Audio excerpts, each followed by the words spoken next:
ونستغفره ونعوذ بالله من شرور أنفسنا ومن سيئات أعمالنا من يهده الله فلا مضل له ومن يضلل فلا هادي له أشهد أن لا إله إلا الله وحده لا شريك له وأشهد أن محمدا عبده ورسوله وبعد.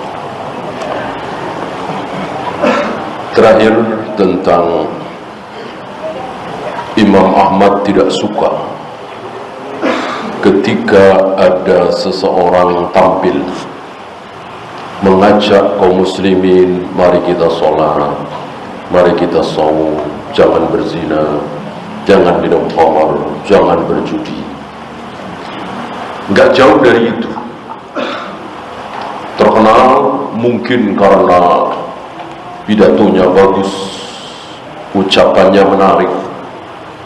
Banyak yang meninggalkan zina, meninggalkan khamar, meninggalkan judi. Tapi pembahasan itu aja.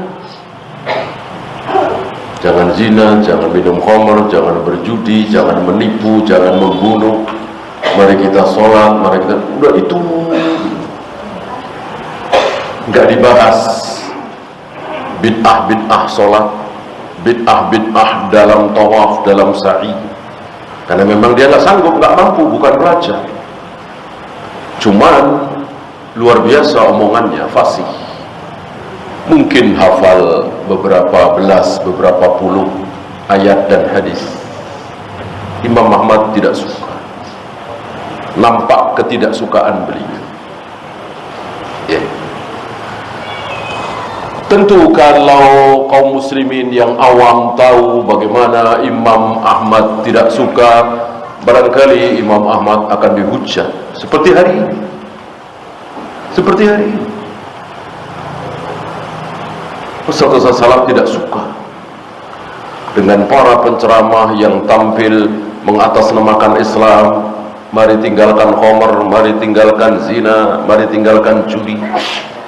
Tapi tidak pernah membahas manhaj, akidah, tauhid.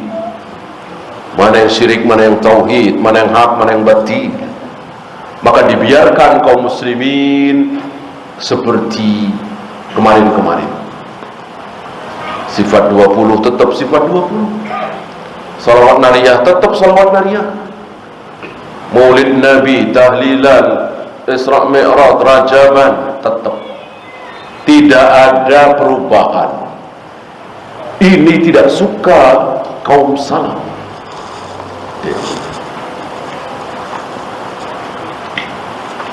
Nah, siapa namanya? Haris Al-Mahasibi. Haris Al-Mahasibi.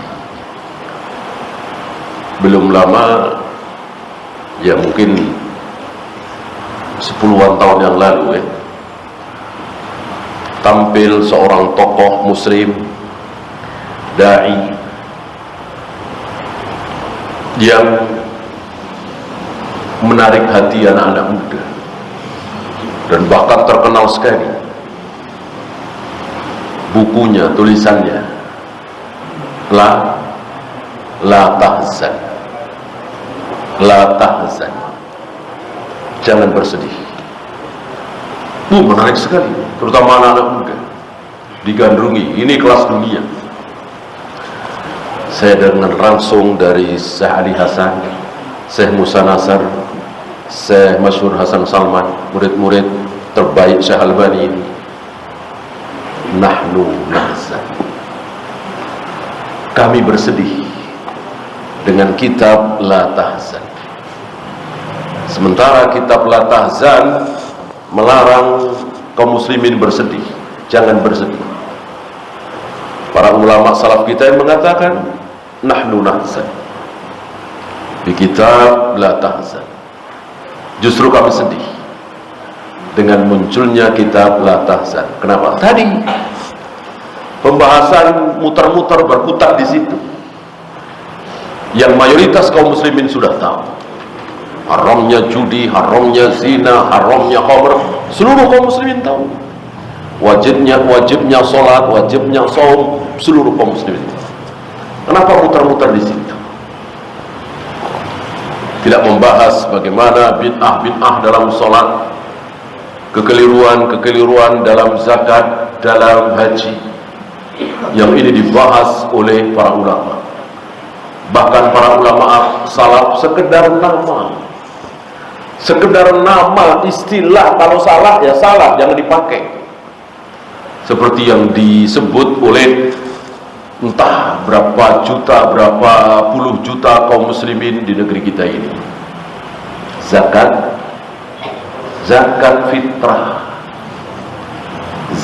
fitrah, sebagian kaum salaf ikut-ikutan zakat fitrah. Ini sebuah istilah yang jelas-jelas keliru, gak ada dasarnya sama sekali dari Al-Quran dan Sunnah. Zakat fitrah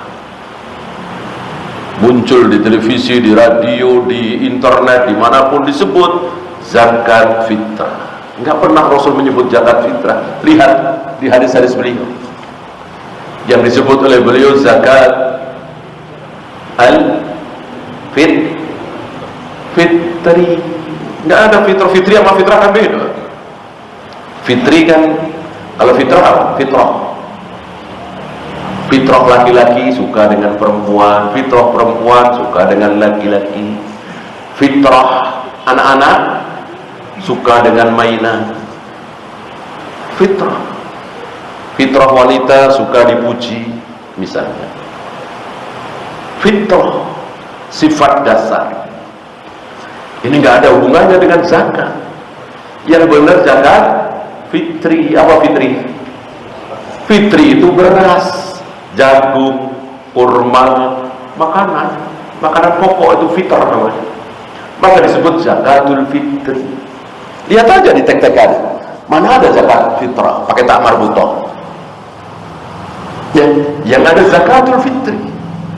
Hari ini entah berapa puluh, berapa ratus juta kaum muslimin menyebutnya sebagai zakat fitrah. Nggak berdasar sama sekali. Walaupun maksudnya sama, tapi salahnya tetap salah. Jangan diteruskan. Jangan menangpa, nggak apa-apa, yang penting maksudnya jangan begitu. Nabi yang mengawali tidak menyukai dengan istilah-istilah yang keliru, karena Islam ini betul-betul sempurna.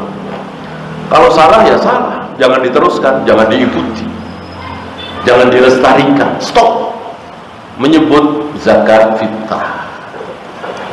Yang benar zakatul fitri, sesuai dengan keadaan. Zakat berupa beras, jagung, kurma, gandum, makanan pokok, fitr. Makanya hari rayanya Idul Fitri pas. Zakatnya zakat fitri, Idul Fitri pas. Kalau Idul Fitri zakat fitrah kan enggak pas. Ya. Maka Idul Fitri, Id kembali, Fitri apa tadi? Makan. Jadi Idul Fitri kembali makan, bukan kembali suci. Suci dari mana? Kembali suci yang kemarin, puasa, sholat berjamaah di masjid. Idul Fitri, wah banyak yang kita tahulah ya. Tahulah insyaallah. Jauh sekali keadaan masjid-masjid antara bulan Ramadan dengan 1 Syawal. Jauh. Bagaimana dikatakan kembali suci? Kembali makan.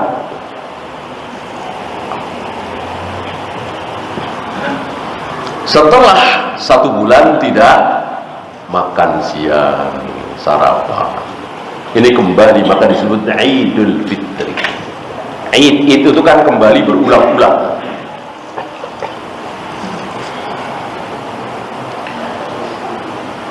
Waja'a akharuna fahadzabu madhhab at-tasawuf.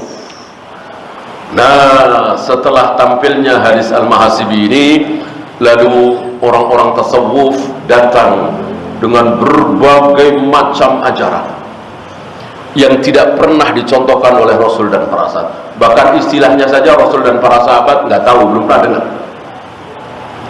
Ada muraqa'ah, ada as-sima, ada al-wajd, ada ar-raqas, ada at-tasfiq. Ini ajaran-ajaran baru dalam sufi. Keutamaan pakaian yang tambal-tambal gitu. Bagaimana zikir dengan menggerak-gerakkan badan, dengan siulan tepuk tangan, dengan lantunan-lantunan. Ini semua hal yang baru, bid'ah, tidak ada di zaman Rasul dan para sahabat. Ini dunia sufi tasawuf seperti itu. Summa ma zalal amru yanma, keadaan terus tumbuh, berkembang, bertambah. Antum sudah sering belajar bahwa bid'ah itu semakin lama semakin sedikit, apa semakin banyak? Semakin banyak. Kalau dulu mungkin belasan, habis itu puluhan, terus ratusan, ribuan, mungkin sekarang sudah ratusan ribu sedunia ya. Yang ada di Indonesia tidak ada di Mesir, yang ada di Mesir tidak ada di Saudi, yang ada di Yaman tidak ada di Malaysia, dan seterusnya. Kalau dikumpulkan mungkin ratusan ribu. Kan manusia kan begitu, cenderung ngarang. Yang tidak berani ngarang, selalu kembali kepada Al-Quran dan Sunnah, hanya satu, yaitu para ulama salaf. Istilah saja tidak berani.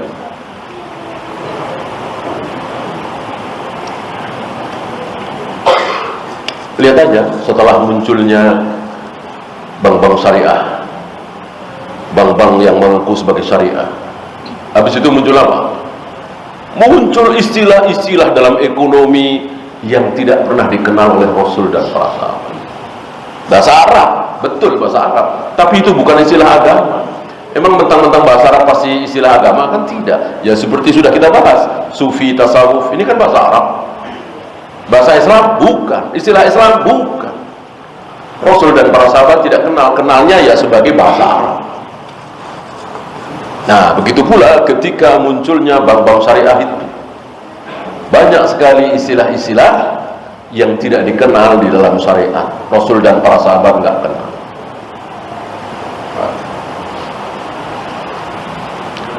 Wal asyakhu yad'una lahum awda'a, orang-orang tua mereka membikin-bikin, yaitu tadi minimnya ilmu, tidak kembali kepada Al-Quran dan Sunnah, tidak mengikuti Imam Syafi'i, Imam Malik, Imam Bukhari, kan berat. Harus bongkar-bongkar kitab, baca-baca kitab, ini kan tidak ringan. Kalau ngarang kan ringan. Nah, maka ngaranglah mereka ya. Di samping ada iblis yang sedang kita pelajari, talbisul iblis. Ditiupkan oleh iblis itu. Iblis mewahyukan dan muncul itu. Kita semakin yakin bahwa iblis memberikan wahyu itu ketika muncul para ahlu bidah mengucapkan sesuatu yang bisa membuat orang-orang awam manggut-manggut, berdecak-decak, kagum, tapi tidak untuk pelajar salaf. Ya. Ambil contoh, mereka bilang begini.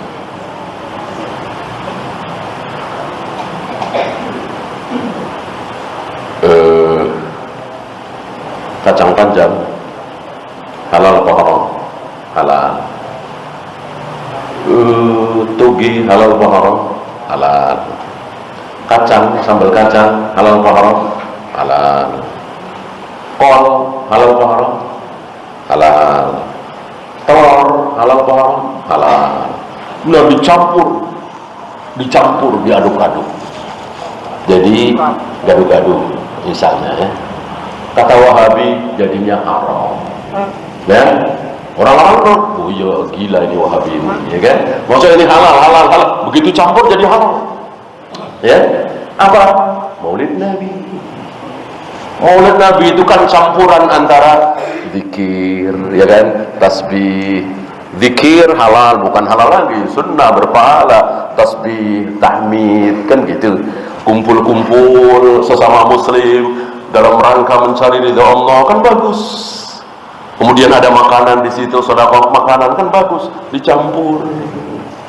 jadi haram. Apa nggak gila itu Wahabi itu? Gitu. Ini wahyu dari mana coba kalau bukan dari iblis? Jelas ini wahyu syaitan, wahyu iblis. Orang awam akan manggut-manggut, benar. Emang nggak ada akalnya itu Wahabi.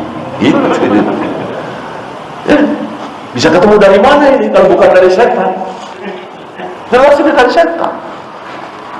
Barangkali antum pernah dengar Habib ceramah seperti itu, ya.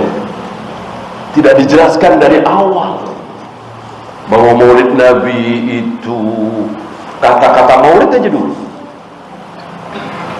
Apa iya Nabi pernah mengucapkan istilah agama bernama maulid Nabi, diikuti oleh para sahabat? Nah, dari situ tuh kaum salaf selalu kembali kepada Al-Quran dan Sunnah ala fahmi sahabat. Lihat praktek para sahabat, praktek sahabat seperti apa. Ya. Artinya ketika mereka berkumpul dalam acara maulid Nabi, yang diharamkan bukan memberi makan di situ, bukan ceramahnya ceramah, tentu nggak ada ceramah yang mengajak kepada keburukan, kan? Tentu isi ceramah adalah mari sholat, mari saum, jangan berzina, jangan minum khamr, jangan berjudi, tidak ada yang salah. Ya. Tapi lihat dari maulid Nabi itu. Ya.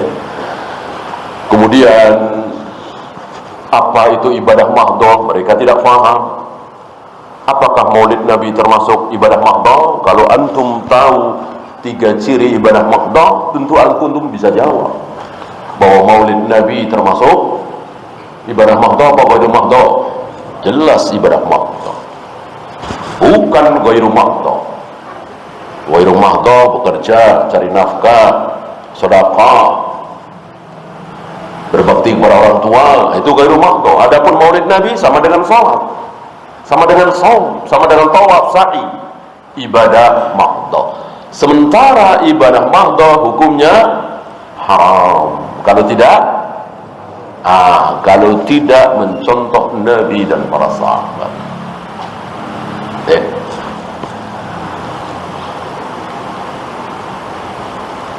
Kalau ahlul bidah mendapatkan wahyu dari syaitan, maka para ulama salaf mendapatkan ilham, mendapatkan petunjuk hidayah tentu dari Allah, bukan wahyu sudah putus. Saya pernah dengar, mungkin antum juga pernah dengar, seorang saya lupa namanya, mungkin saya ini juga bukan orang pertama yang mengatakan seperti itu. Beliau bertanya kepada seseorang yang membela maulid. Menurut cerita itu, si fulan ini akhirnya rujuk. Pertanyaannya, apakah Rasulullah tahu kalau maulid Nabi itu baik? Kan menurut anda dan orang-orang yang merayakan maulid Nabi itu pasti baik. Taruhlah anda mengatakan tidak wajib, nggak mengadakan maulid nggak apa-apa, tapi mengadakan maulid lebih bagus, baik. Nah, apakah Rasulullah tahu kalau maulid Nabi itu baik? Nah, kemudian orang ini mencoba menjawab, tahu. Rasulullah tahu. Dibalikkan oleh beliau. Kalau Rasulullah tahu bahwa maulid Nabi itu baik, sementara anda tahu, semua orang tahu, yang merayakan maulid tahu, Rasulullah seumur-umur tidak pernah merayakan maulid, apalagi para sahabat, berarti Rasulullah tidak amanah, berarti Rasulullah menyembunyikan kebenaran, berarti Rasulullah tidak mencontohkan yang baik. Udah tahu maulid Nabi baik, tapi beliau tidak mencontohkan. Lalu orang ini meralat, mungkin Rasulullah tidak tahu. Ya, lebih dahsyat lagi jawabannya. Berarti anda dan teman-teman anda tahu, sementara Rasulullah nggak tahu. Kufur ini. Dan ini masalah agama kan? Kecuali masalah dunia, masalah mesin, masalah komputer, masalah handphone, kita tahu, Rasul nggak tahu. Jelas sekali itu masalah dunia. Ini masalah agama. Bagaimana anda dan teman-teman anda tahu kalau maulid itu baik, sementara Rasulullah nggak tahu. Itulah ini petunjuk dari Allah Rabbul Alamin kepada seorang ulama untuk mematahkan hujah ahlul bidah.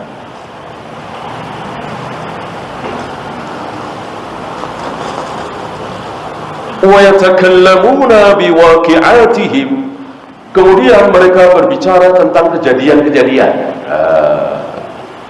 Mereka sedikit bawa ayat, sedikit bawa hadis, sedikit membawa kisah para nabi, para sahabat, karena minimnya ilmu, sedikitnya perbendaharaan ilmu. Maka yang diceritakan oleh mereka apa? Kisah-kisah, hikayat-hikayat, dongeng-dongeng. Dan di negeri kita ini sempat ramai. Alhamdulillah sekarang mulai redup ya. Tahun 90-an, luar biasa ini. Kalau ceramah nggak jauh dari dongeng, dongeng sesama mereka. Macam-macam dongengnya. Ya. Waktu itu kami sedang keluar, kemudian hujan lebat, kemudian kami baca ini, kemudian terang, kemudian yang seperti itu. Bisa benar, bisa tidak, hanya Allah yang tahu. Yang jelas itu bukan dalil. Kisah-kisah dongeng-dongeng seperti itu. Dan banyak dongeng-dongeng itu yang bertentangan dengan sunnah. Ambil contoh, mereka mengkisahkan ada seseorang yang hujan lebat, nekat berangkat ke masjid tanpa mantel, tanpa payung. Baru berapa langkah jatuh kepleset. Pulang lagi, ganti baju, berangkat lagi. Ya, ini mau memuji si fulan ini yang memaksakan diri hujan-hujan ke masjid, padahal yang sunnah sholat di rumah. Yang sunnah sholat di rumah. Bahkan muadzin saja suruh ganti hayya 'ala sholat dengan sallu fi buyutikum. Mari kita sholat berjamaah di masjid, maksudnya diganti dengan sholatlah kalian di rumah masing-masing. Sallu fi buyutikum. Ya, sunnah bagi kita ketika hujan lebat tidak usah ke masjid. Ketika hujan, kalian dongeng-dongeng seperti itu. Karena tanpa ilmu.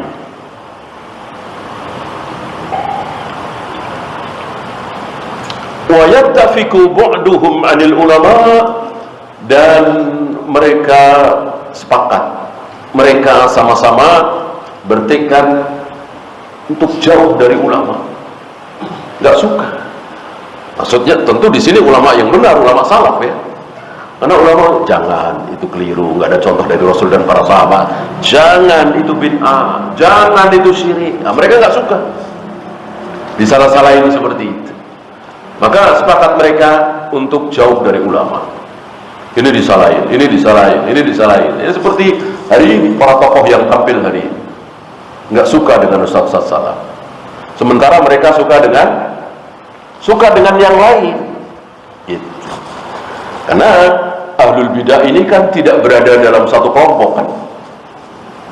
Khawaridnya ada, Asy'ariyahnya ada, Maturidiyahnya ada, apalagi Harokinya ada, Hizbinya ada.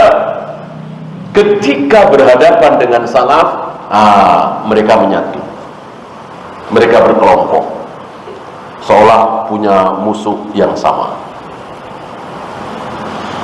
Beda dengan salaf, karena salaf memang ajaran ya, bukan gerakan. Maka salah ya salah, benar ya benar. Nggak ada taktik, nggak ada siasah yang bukan syar'iyah, nggak ada target-target. Ya. Salah ya disalahkan, bid'ah ya dibid'ahkan, syirik ya disyrikkan. Nggak ada beban. Mau ada yang nemeni ayo, nggak ada yang sudah. Inilah salaf. Mereka tidak. Mereka berkumpul, mereka bersatu.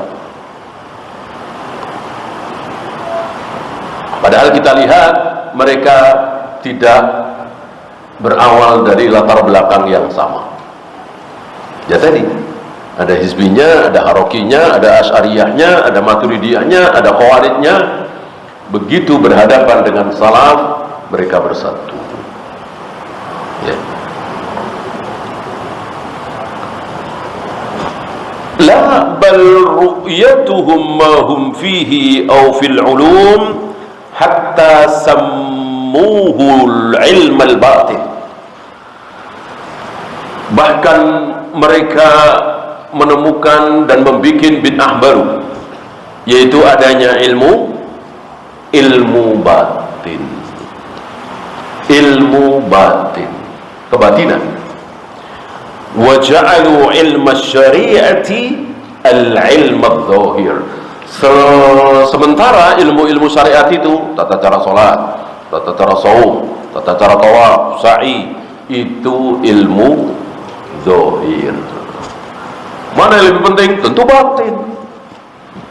Ada batinnya. Jadi batin daripada ruku itu apa? Mereka ada jawaban itu. Inti daripada sujud itu apa? Ya, saya pernah dengar inti dari sujud, hikmah dari sujud, batin, ilmu batin dari sujud, yaitu otak kita harus lebih rendah dari hati kita, katanya begitu.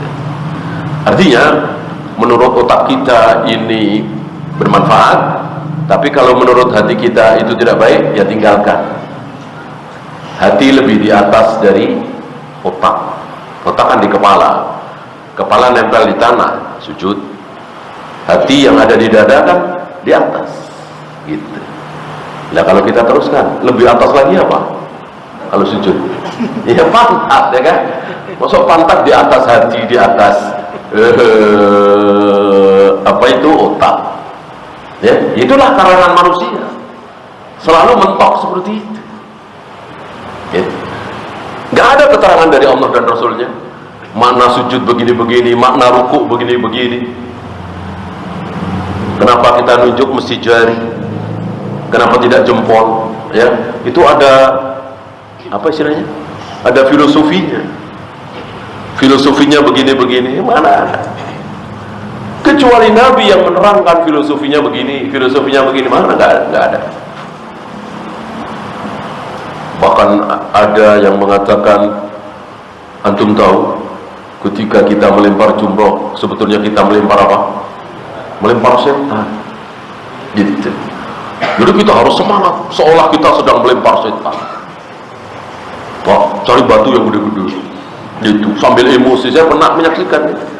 Sambil emosi, seolah betul-betul sedang melempar setan.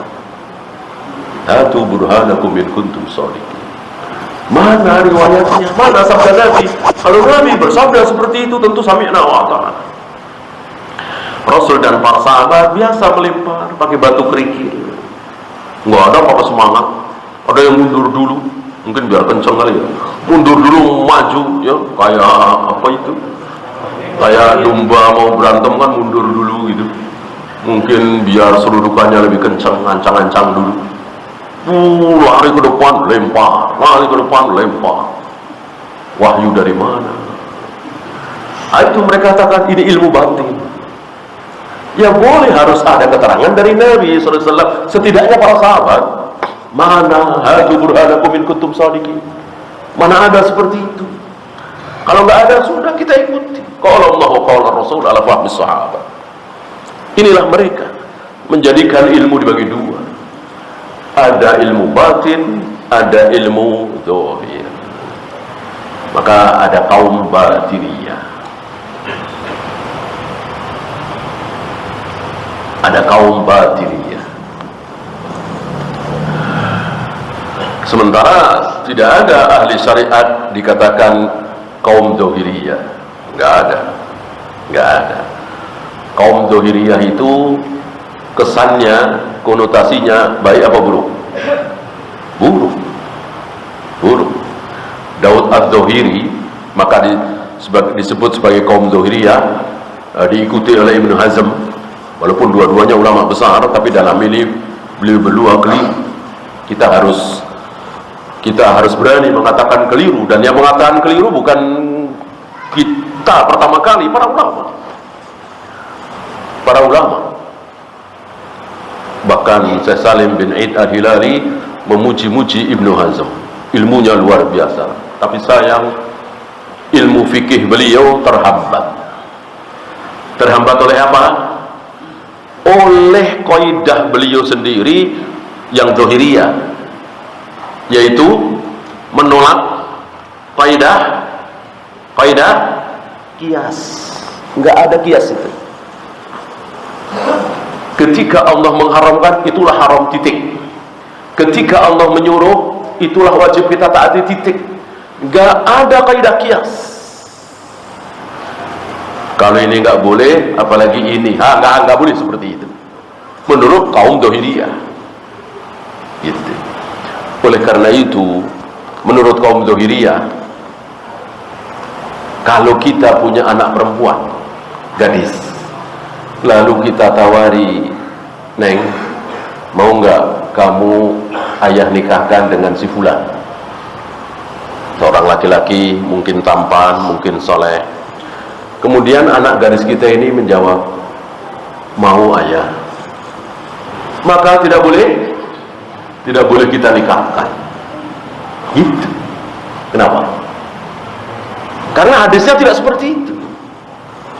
Hadisnya bagaimana? Iya, jika engkau bertanya kepada anak gadismu, apakah mau aku nikahkan dengan si fulan, kok anak gadis kita ini diem, berarti mau. Kalau jawab berarti nggak mau. Ini kan aneh.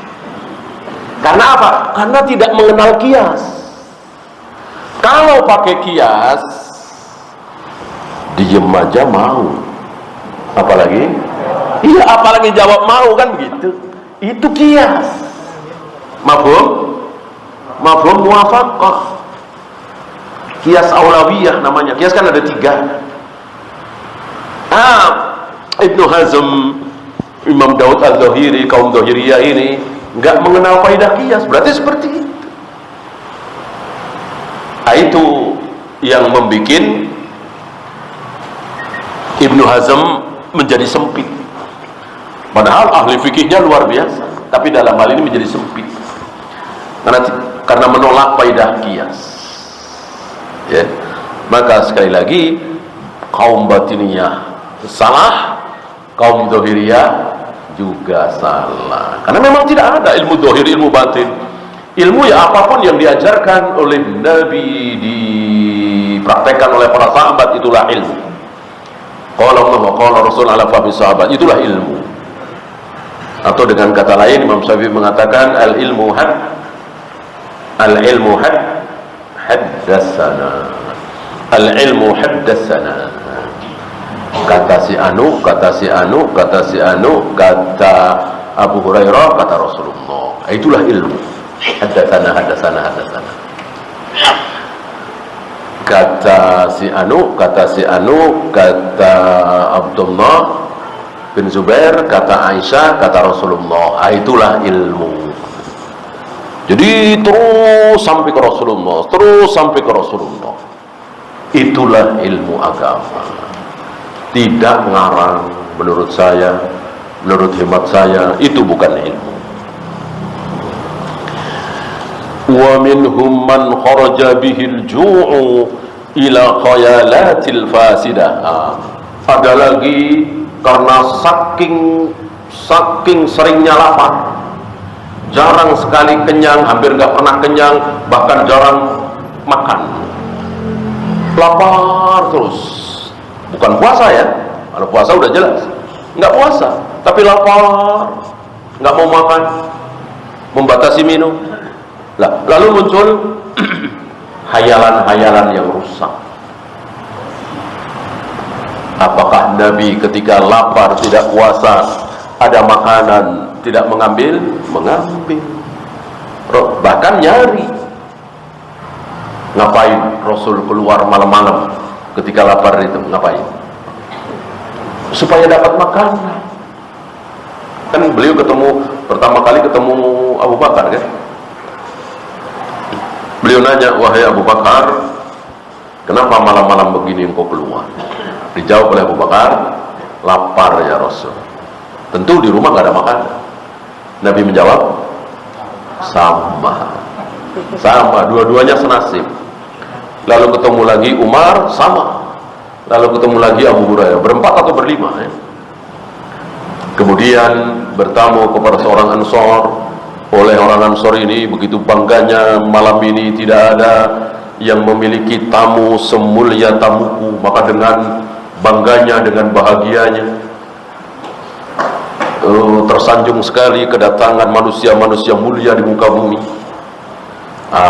Maka disembelihkan kambing yang masih muda. Sementara menunggu kambing disembelih, dimasak, disajikan kurma yang masih muda, rutok.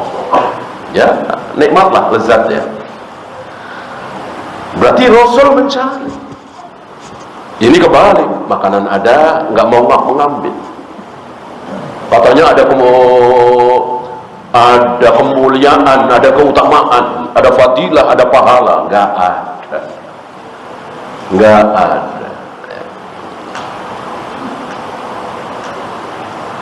Nah, karena seringnya menahan lapar seperti ini, kata beliau, al-khayalat al-fasidah, muncul hayalan-hayalan yang rusak. Biasa begitu kan? Orang ketika lapar berhayal, muncul hayalan. Nah, mereka mengira ini wahyu. Inilah lihainya setan iblis ya. Dikiranya ini wahyu, ada suara-suara. Nah, saking laparnya muncul suara-suara, dikiranya wahyu. Padahal karena saking laparnya.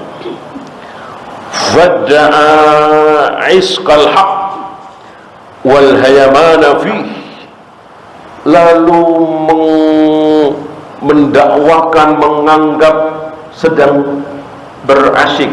Isq, asyik itu bahasa Arab ya. Al-isq apa?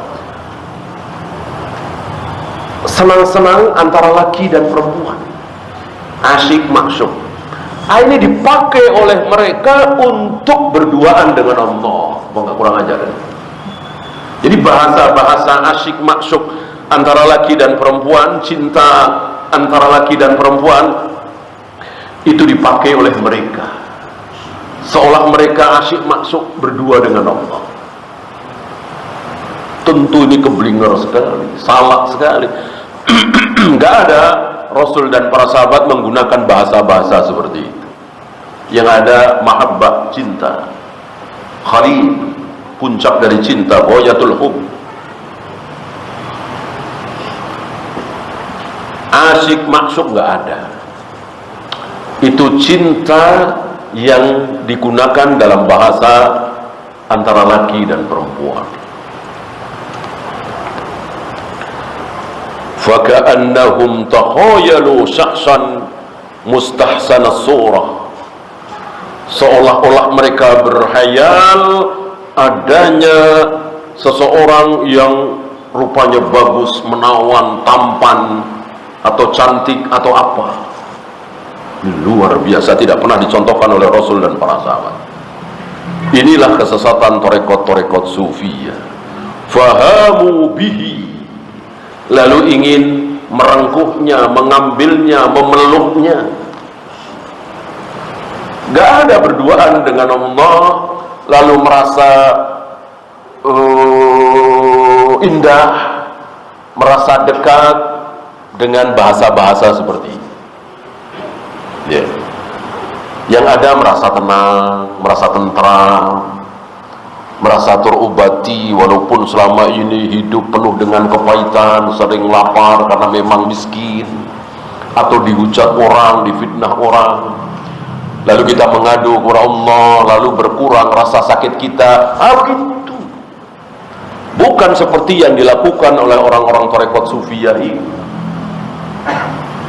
seolah asyik antara laki dengan perempuan. Wa haula'i bainal kufri wal bid'ah, mereka itulah orang yang berada di antara di antara kufur dan bid'ah, di antara bid'ah dan kufur. Jelas, karena tidak ada contoh dari Rasul dan para sahabat. Kebaikan adalah dengan mengikuti Rasul dan para sahabat. Lau kana khairan lasabaquna ilaihi. Thumma tasa'abat bi aqwamin minhum at-turuq. Kemudian muncullah jalan torekoh yang bermacam-macam. Ada ini, ada begitu, ya sampai hari ini antum nggak ikut-ikutan barangkali ya, tapi dengar ada naksa, ada naksabandiyah, ada qadiriyah, ada syahrawardiyah. Ini kita yang nggak ikut-ikutan karena memang terkenal. Yang ikut masuk ke situ kena subhat itu, tahu banyak sekali. Ada rifaiyah, ada ini, ada itu, bahkan ya seperti kaidah kullu firqatin tatafarraq, berfirqah-firqah lagi, pecah lagi. Nanti qadiriyah ada yang ini, ada macam-macam. Ya sama dengan Khawarij, macam-macam. Sama dengan Syiah, macam-macam. Yang cuman satu macam, tidak ada duanya, tidak ada tiganya, hanya salaf.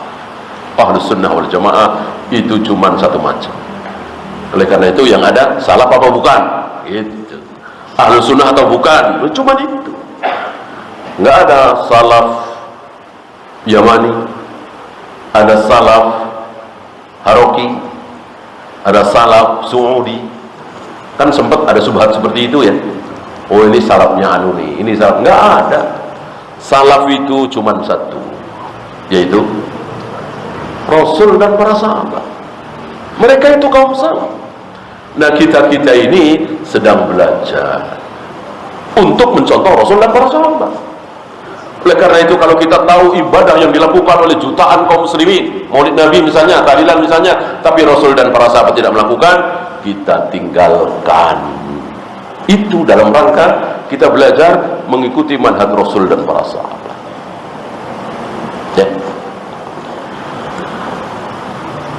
Ya, itu saja. Silakan azan dulu. Sallallahu ala Muhammadin sallallahu alaihi wasallam. Wa akhiru da'wana alhamdulillahi rabbil alamin.